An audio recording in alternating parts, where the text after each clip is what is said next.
नमस्कार। मैं अरुण के शर्मा, एनालिस्ट वन थॉट। जैसा कि आपको पता है, 2-3 दिन से फतेहपुर में जो मकबरा है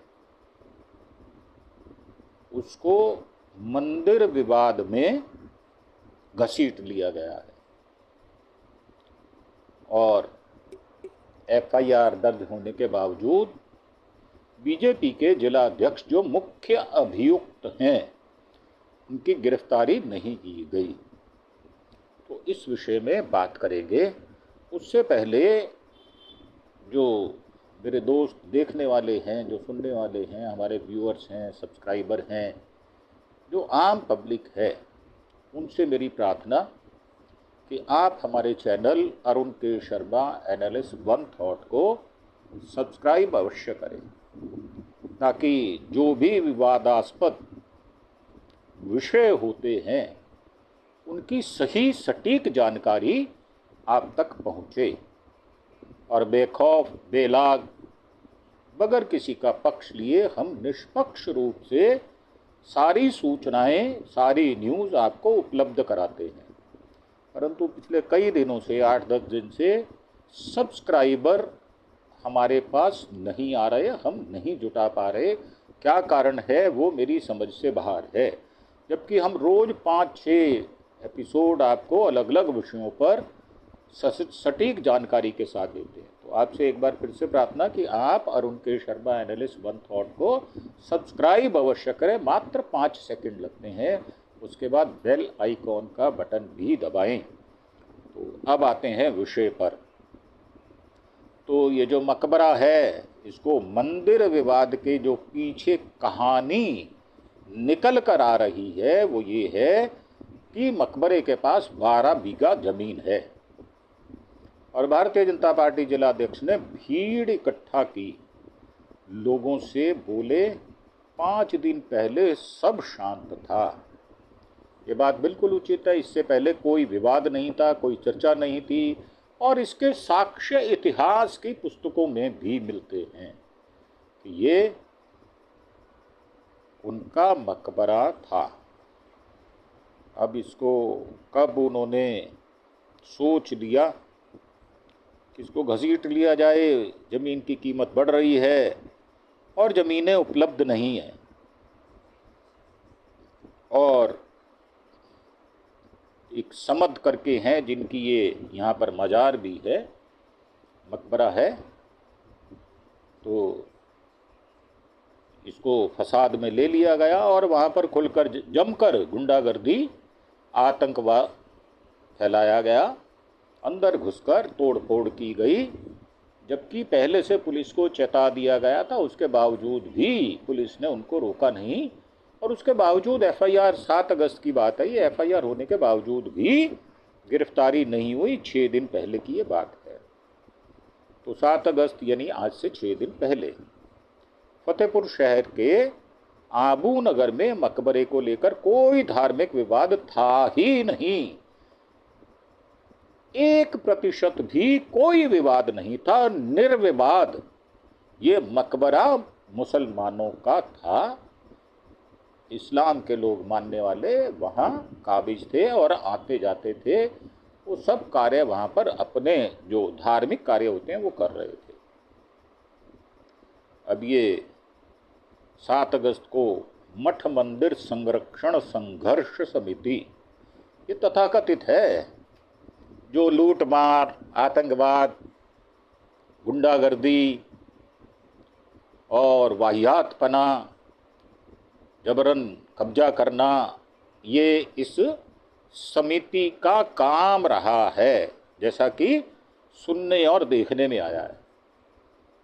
तो ये संगठन ने डीएम को याचिका दी। इसमें कहा गया कि नई बस्ती रेडैया स्थित सिद्ध पीठ, अब सिद्ध पीठ बता रहे हैं इसको, बताओ 200 साल से मुसलमानों के पास है, तो सिद्ध पीठ कैसे हो गई? 200 साल में तो अगर कोई देवता वहाँ ना रहे, कोई मूर्ति ना रहे, पूजा अर्चना ना हो, तो सिद्ध पीठ कैसे हो जाती है? ये मेरी समझ से बाहर की बात है। मैं भी हिंदू हूँ, तो सिद्धपीठ ठाकुर जी विराजमान मंदिर के सुंदरीकरण की जरूरत है। तो मंदिर नाम का कोई भी एक भी चिन्ह बरसों बरसों से, सैकड़ों वर्षों से वहां नहीं है। 11 अगस्त को समिति का काम शुरू करेगी, ये ऐसा उन्होंने बोला। डीएम की तरफ से किसी तरह की कोई परमिशन नहीं दी गई, क्योंकि जहां साफ सफाई की बात हो रही है वहां पहले से मजार और ईदगाह है।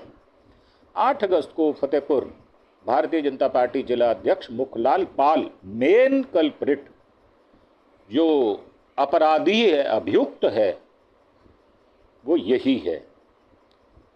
तो मुखलाल पाल ने कहा हिंदू आस्था के साथ खिलवाड़ नहीं करने दिया जाएगा, उसका स्वरूप फिर से वापस लेकर रहेंगे। 10 अगस्त को फेसबुक पर लाइव आकर उसने पहले पूजा अर्चना करेंगे ऐसा कहा, फिर साज सज्जा भी करवाएंगे। प्रशासन को जानकारी दे दी, अगर किसी भी प्रकार की चूक होती है तो उसकी जवाबदेही प्रशासन की होगी। मतलब हम गुंडागर्दी करेंगे और आप हमें रोकोगे तो जिम्मेदारी आपकी होगी। इसके बाद जिस बात का डर था वही हुआ। 11 अगस्त को जमकर हंगामा हुआ। भीड़ पुलिस बैरिकेड्स को पार करते हुए मकबरे पर पहुंच गई, तोड़फोड़ की, गुंडागर्दी की, लूटमार की। इस पर दूसरे वर्ग के लोग बाहर आ गए। दूसरा वर्ग कह रहे हैं, मैं तो सीधे सीधा कह रहा हूं कि मुस्लिम बाहर आ गए। और जब आप हिंदू मुसलमान करोगे, 80-20 करोगे, बटोगे तो कटोगे, ऐसे करके नारे आप लगाओगे, तो इस्लाम के मानने वाले लोग अपने धर्म स्थल को बचाने के लिए चुप नहीं बैठेंगे और ना ही उनको चुप बैठना चाहिए। अगर वो इस्लाम के सच्चे मानने वाले हैं तो वो रिपरकशन जरूर करेंगे, और मैं इस बात से सहमत हूं कि उनको करनी चाहिए। हिंदुओं को करारा जवाब देना चाहिए। इस पर दूसरे वर्ग के लोग बाहर आए, दोनों तरफ से पत्थरबाजी शुरू हो गई। 6 जिलों के एसपी पुलिस फोर्स के साथ मौके पर पहुंच गए। रात में ही मजार को बनवा दिया गया, रिपेयर करवा दिया गया। तो ये जल्दबाजी में क्यों कराया गया? प्रमाण रहने देने चाहिए थे, परंतु उन्होंने ऐसा नहीं किया। एक संभावित दंगा फिलहाल रुक गया है। अब ये दंगा तो हुआ है, रुका तो नहीं है। पुलिस की प्रेजेंस में हुआ है, जो पुलिस के मुअज्जिज लोग थे उनके सामने हुआ है, परंतु उन्होंने खुलकर उनको छूट दी दंगाइयों को।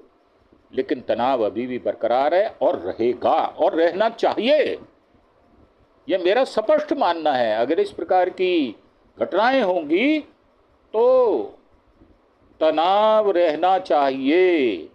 हर इस्लाम के मानने वाले मुस्लिम को हक है कि वो अपना पूजा स्थल बचाए। अब ये चीज़ों को समझना है तो हंगामे के बाद ट्रिपल बैरिकेड्स बाहरी की, नो एंट्री। फतेहपुर शहर का आबू नगर इलाका, यहाँ हिंदुओं के मुकाबले मुस्लिम आबादी ज़्यादा है। जिले का सबसे बड़ा ईदगाह भी यहीं है, इसलिए ईद और बकरा ईद पर यहाँ नमाजियों की सबसे ज़्यादा भीड़ रहती है। जिस जगह पर ईदगाह उसी के पास एक मकबरा भी है। 11 अगस्त को इसी मकबरे में हंगामा शुरू हुआ था। तो अभी मकबरे में किया है, फिर ईदगाह को कहेंगे हमारी है, जैसे मथुरा में कह रहे हैं, जैसे और जगह कह रहे हैं कि ये हमारी ईदगाह है। अब ईदगाह उनकी कैसे हो गई? वो तो मुसलमानों की होती है ईदगाह। हम वो नमाज पढ़ते हैं, हम पूजा करते हैं। हमारे कर्म कांड में और उनकी पूजा पद्धति में बहुत बड़ा डिफरेंस है। तो लेकिन हंगामे के बाद अब एक और लेयर बल्लियां बांध दी गई हैं।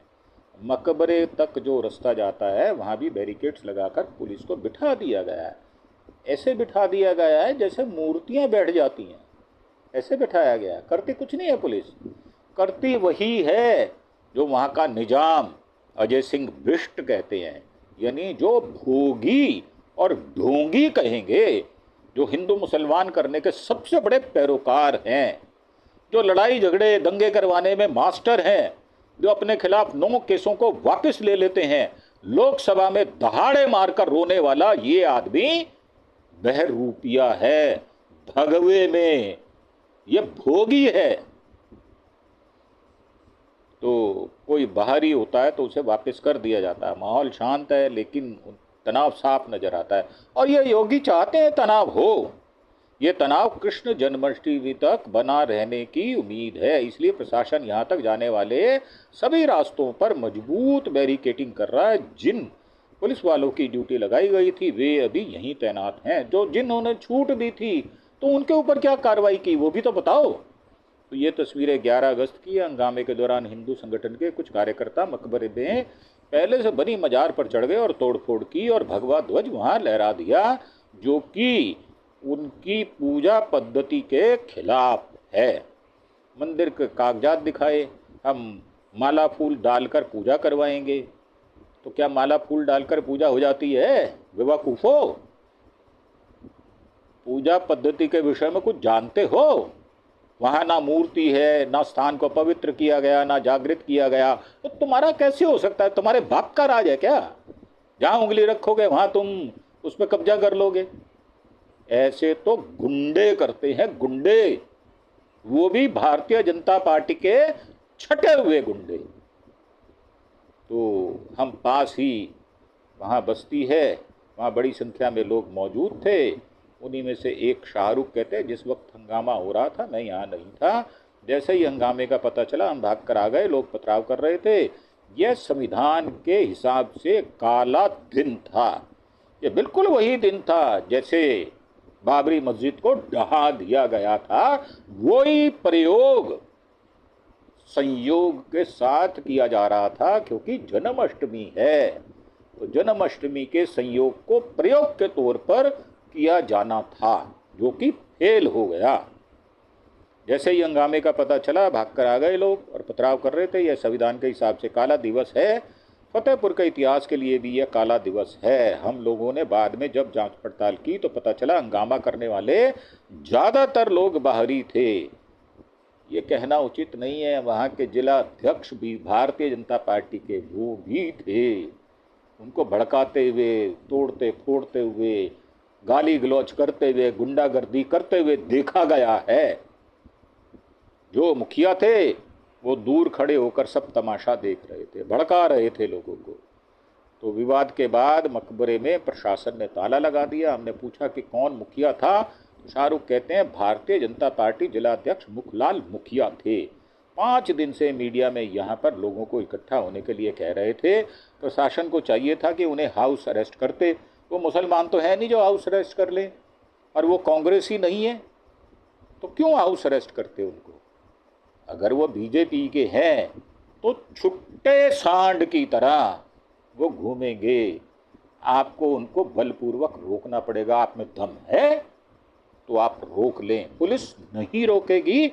ये पुलिस अजय सिंह बिष्ट की है, जो कि अपने आप को ठाकुर मानता है और ब्राह्मणों का दुश्मन है।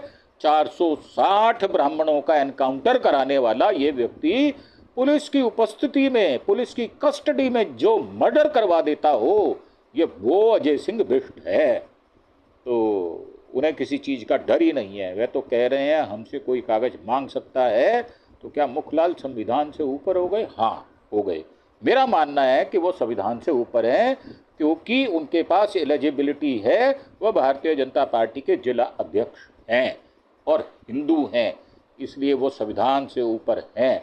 अगर कोई मुसलमान ऐसी बात कहेगा तो उसका एनकाउंटर पक्का है, 100% उसका योगी जी महाराज एनकाउंटर करवा देंगे, क्योंकि वो एनकाउंटर एक्सपर्ट हो चुके। पिछले 2017 के बाद उन्होंने यही काम किया है। अगर ठाकुर जी यहाँ विराजमान थे और आपके पास मंदिर का कागजात हैं तो उसे ले आइए, हम आपके ऊपर फूल माला डालेंगे। अगर नहीं तो नफरत मत फैलाइए। तो ये नफरत अगर नहीं फैलाएंगे तो इनकी तो रोजी रोटी नफरत है भाई। आप कहाँ अनभिज्ञ हैं? उनकी तो धंधाबानी नफरत है। हिंदू मुसलमान, हिंदू ईसाई, हिंदू सिख, इनका झगड़ा करवाने की उन्होंने बड़ी बड़ी डिग्रियां ले रखी हैं। जैसे मोदी जी ने एंटायर पॉलिटिकल साइंस में एमए की डिग्री ले रखी है। और डिग्री उनके घर में ही बनती है, छपती है और उनका नाम लिखा जाता है। तो शाहरुख के बगल में खड़े राशिद कहते हैं कि हम लोग जब आए तो देखा कि भीड़ लगी है, लोग तोड़ फोड़ कर रहे हैं। करीब 500 आदमी थे। हम लोगों ने इधर उधर आवाज़ दी तो वो लोग हमारी तरफ दौड़े, जबकि यहाँ पहले किसी तरह का कोई विवाद था ही नहीं। पहले यहाँ हिंदू मुस्लिम सब आते थे और इसके बाद भी जाएंगे, परंतु बीजेपी का काम है हिंदू मुसलमान करना, नफरत के बीज बोना, कड़वी जुबान बोलना, ये उनका धंधा है। रोजी रोटी इसी से चलती है, उनकी राजनीति इसी पर आधारित है। यहाँ सिर्फ जमीन का मामला है, सब जमीन को लेकर हो रहा है, पहले ऐसा था नहीं। बाकी ये हमारा है, हमारा रहेगा। हमने मकबरे में घंटा लगा देखा था, हम दूसरी गली में पहुँचे, यह भी मकबरे से करीब 300 मीटर की दूरी पर होगी। यहाँ पर 2 घर मुस्लिमों के हैं, बाकी 7-8 घर हिंदुओं के हैं। 60 साल की शुभ रतन बानो 11 अगस्त के हंगामे को लेकर कहती है कि जो लोग आ रहे हैं वो खूब गालियाँ दे रहे थे, बदतमीज हैं, निर्लज्ज हैं, इसलिए दे रहे थे। हम लोगों ने तो अपने आप को घर के अंदर बंद कर लिया था, ना हम चल पाते हैं और ना ही हमारे पति, इसलिए हम बाहर ही नहीं निकले डर के मारे। बाकी यहाँ 12 बीघा ज़मीन है, सारा झगड़ा उसी का है। तो ये शुभ रतन बानो है, उनका दावा है कि उन्होंने मकबरे में घंटा लगा देखा था। शुभ रतन बानो से हमने जब मकबरे के बारे में पूछा, वह कहती है मकबरे के अंदर एक सोने का घंटा बंधा था, जो भी चोर यहाँ उसे निकालने आता अंधा हो जाता था। जो कब्र बनी थी वह उन्हीं की है। हमने पूछा कि क्या आपने वह घंटा देखा था, तो वह कहती है हाँ हमने देखा था। हालांकि घंटा कहाँ गया इसके बारे में वह नहीं बता पाती। तो यहीं पर जो 72 साल के मोहम्मद शरीफ से बातचीत हुई, वह कहते हैं कि पहले किसी ने कोई दावा नहीं किया, पहली बार नाटक नौटंकी और ड्रामा हो रहा है। ऐसा क्यों हो रहा है यह मैं जानना चाहता हूँ। तो दावा करने वाले लोग मिले तो मैंने उनसे पूछा कि क्या किसी मंदिर में मजार बनी है, अगर नहीं तो फिर यहाँ कैसे। दावा करने वाले तो कुछ भी कर सकते हैं, लेकिन सच तो सच होता है ना। तो ये मोहम्मद शरीफ कह रहे हैं 40 से ज़्यादा घरों पर अनीश बाबा ने मुकदमा किया। हमारी मुलाकात किराना स्टोर चलाने वाले सावित्री देवी से हुई। वह कहती हैं कि हम यहाँ 2008 में आए थे, जबकि ज़मीन की रजिस्ट्री 2001 की है। उस वक्त अनीश बाबा इसी मजार में बैठकर झाड़ फूक किया करते थे। जहाँ हमारा घर है वहाँ पहले अनीश बाबा ने खंडे ईंट का पिलर लगवा दिए थे, लेकिन जिससे हम लोगों ने ज़मीन ली थी उन्होंने वह सब गिरवा दिया था। इसके बाद यहाँ हम लोगों ने घर बनाया। करीब 40 घरों की ज़मीन का मुकदमा आज भी कोर्ट में चल रहा है। 2008 से हम लोग यहाँ हैं। उस वक्त मकबरे में अनीस बाबा झाड़ फूक करते थे, उन्होंने हमारी ज़मीन पर मुकदमा कर रखा है। हमारे जैसे 40 परिवार आज भी यहाँ मुकदमा लड़ रहे हैं। ये सावित्री देवी का कथन है। मुकदमे की बात चौंकाने वाली थी, इसलिए हमने इसके बारे में कुछ और जानकारी इकट्ठा की। पता चला कि मकबरे से 200 मीटर दूर पर 12 बीघा ज़मीन राम नरेश राजपूत की थी। उन्होंने साल 2000 में प्लाट काट कर बेचना शुरू किया। जिले के वकील और लेखपाल तक ने ज़मीन ली और फिर दूसरे के हाथों में बेच दी। उस वक्त मकबरे की देखरेख अनीश करते थे। उन्होंने इस ज़मीन को अपना बताया और कोर्ट केस कर दिया। अनीश और राम नरेश दोनों की मौत हो गई है, तो केस दोनों के बेटे लड़ने लगे। इस पूरे मामले में भारतीय जनता पार्टी जिला अध्यक्ष मुखलाल पाल की भूमिका सबसे महत्वपूर्ण है और खतरनाक है, और हिंदू मुसलमान का दंगा कराने वाली है। ये दंगाई हैं, आतंकवादी हैं ये लोग। ये बीजेपी पार्टी है जो आतंकियों को शरण देती है। तो मुखलाल ने ही मुखर होकर 8 अगस्त में इस भीड़ को इकट्ठा किया। 10 अगस्त को उन्होंने लोगों से बड़ी संख्या में इकट्ठा होने की अपील की। साथ ही कहा कि अगर किसी तरह की कोई चूक होती है तो प्रशासन की जिम्मेदारी होगी। मतलब ये कि अगर हमें गुंडागर्दी करने से, फसाद करने से रोका गया तो इसकी जिम्मेदार पुलिस को होगी। उन्होंने एसएसपी को झाड़ते हुए फ़ोन पर उनकी रिकॉर्डिंग है। तो 11 अगस्त को सुबह से ही मौके पर लोगों के फ़ोन करके बुलाते रहे। तो इस वीडियो में बीजेपी जिलाध्यक्ष मुखलाल पाल एसपी से बात कर रहे हैं। बाद में फेसबुक पर वीडियो अपलोड किया जिसमें लोगों से शांति बनाए रखने की ढकोसले वाली अपील की। खुद ही दंगा भड़काया और खुद ही शांति की अपील कर रहे हैं, तो इससे बड़ा छंदमवेशी कौन होगा। ये बहुरंगी दादा जो गुंडों को कहा जाता है, ये वो गुंडा है। तो हंगामा बढ़ा तो मुखलाल ने एसपी अनूप सिंह को फ़ोन मिलाया, कहा एसपी साहब आपने कहा था ना 7 बजे बैठक करेंगे, कहा था कि नहीं, कोई मुलायम सिंह की सरकार नहीं। अरे बदतमीज इंसान, ये मुलायम सिंह यादव वो हैं जिनको भारत रत्न दिया गया है और तू बदतमीजी से उनका नाम घसीट रहा है। पक्के दरलजे का निर्लज्ज और गुंडा और मवाली है। अगर हिम्मत है तो गोली चलवा कर देखिए। किसने कहा गोली चलाने के लिए? मुफ्त में उकसाने का काम करना यह बीजेपी के गुंडों का, बदमाशों का, वाहियात निर्लज्ज लोगों का काम है। जब 7 बजे कहा था तो क्यों नहीं बुलाया? शाम को जिलाध्यक्ष ने एक और वीडियो फेसबुक पर पोस्ट किया और लोगों से शांति बनाए रखने की ढकोसले वाली अपील की। कहा किसी अराजक तत्व के बहकावे में ना आए। तो वो खुद ही अराजक है भाई, तेरे से बड़ा अराजक होगा कौन? सबसे बड़ा गुंडा तू है वहां का। और पप्पू चौहान बोले हम हिंदू हैं, हिंदू राष्ट्र बनाएंगे। अरे धनिया बनाओगे तुम, तुम्हारे बाप के बस की नहीं है तुम हिंदू राष्ट्र बना लो। चैलेंज करता हूं तुमको, ना हिंदू राष्ट्र कभी था और ना भारत कभी हिंदू राष्ट्र बनेगा। यह मेरी चुनौती है आपको। तो प्रशासन ने शाम को 10 लोगों के खिलाफ एफआईआर दर्ज की, परंतु आज तक उनकी कोई गिरफ्तारी नहीं हुई।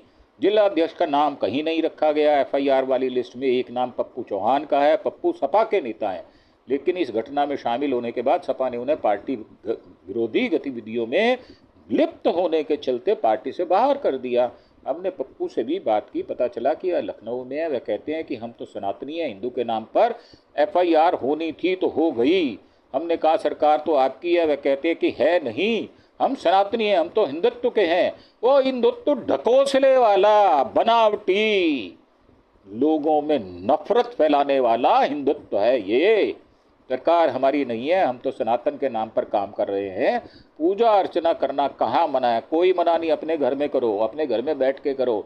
गुंडाई की तरह दूसरे के मकबरों पर जाकर अगर आप करते हो तो आप समाज के सबसे बड़े विरोधी हो। जो ईर्ष्या और नफरत फैलाने का काम करेगा उसको इसी तरह प्रताड़ना, इसी तरह उसकी भर्त्सना की जाएगी। पूजा अर्चना कहाँ मना? कोई मना नहीं है। हमारे किसी भी आदमी ने कोई बदतमीजी नहीं की, जबकि जो सबसे बड़ा बदतमीज है वही ऐसी बात कर रहा है। यह विवाद के दौरान की फोटो है, इसमें पप्पू सिंह चौहान नारे लगते हुए दिखाई दे रहे हैं। हमने कहा कि आप लोग जन्माष्टमी के दिन भी प्रदर्शन करेंगे। पप्पू कहते हैं अगर पूजा होती रही होगी तो हम पूजा करेंगे, हम मंदिर के नाम पर पूजा करेंगे।